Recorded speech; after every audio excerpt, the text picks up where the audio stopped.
Sugar जा कुछ मरीज़ दवाउनि ते हूंदा आहिनि, कुछ सुयुनि ते हूंदा आहिनि जेके इंसुलिन इंजेक्शन बि चवंदा आहियूं। आख़िरकार ईअं छो आहे, हुनखे सम्झण लाइ पहिरियां असांखे शुगर जी वजूहात ख़बर हुजणु खपनि। आख़िर शुगर थिए कीअं थी। शुगर बीमारी जा ॿ वजूहात आहिनि।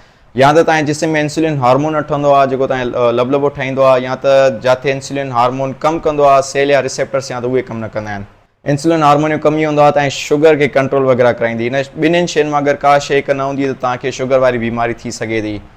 अच्छा, जेका शुगर बचपन में थींदी आहे 25 सालनि ताईं, उहा अमूमन डायबिटीज़ मेलाइटस 1 हूंदो आहे, जंहिंखे असां टाइप 1 बि चवंदा आहियूं शुगर जो। हिननि में जेको इंसुलिन हार्मोन हूंदो आहे उहो तव्हांजो ठहंदो ई कान्हे, बाक़ी सेल या रिसेप्टर सही कमु कंदा आहिनि। तंहिं करे असां उन्हनि खे इंसुलिन इंजेक्शन ते रखंदा आहियूं, त उन्हनि खे इंसुलिन जी डेली बेसिस ते नीड हूंदी आहे।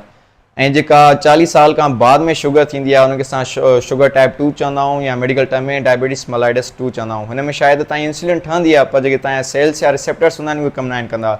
तंहिं करे असां उन्हनि मरीज़नि खे दवाऊं वग़ैरह ॾींदा आहियूं जेके तव्हांजे सेल या रिसेप्टर्स खे अफेक्टिव बणाईंदियूं आहिनि, ऐं जीअं कमु वारियूं थी वञनि ऐं तव्हांजो इंसुलिन उते वञी करे फंक्शन पंहिंजो करे सघे। त इहो फ़र्क़ु हूंदो आहे। पर कॾहिं कॾहिं ईअं बि थींदो आहे त जेके टाइप 2 जा मरीज़ हूंदा आहिनि, डॉक्टर उन्हनि खे बि इंसुलिन इंजेक्शन ते रखंदा आहिनि। त माण्हू उन्हनि खे भउ ॾींदा आहिनि त हाणे तव्हांखे बि ज़िंदगी भर इंसुलिन इंजेक्शन लॻाइणी पवंदी।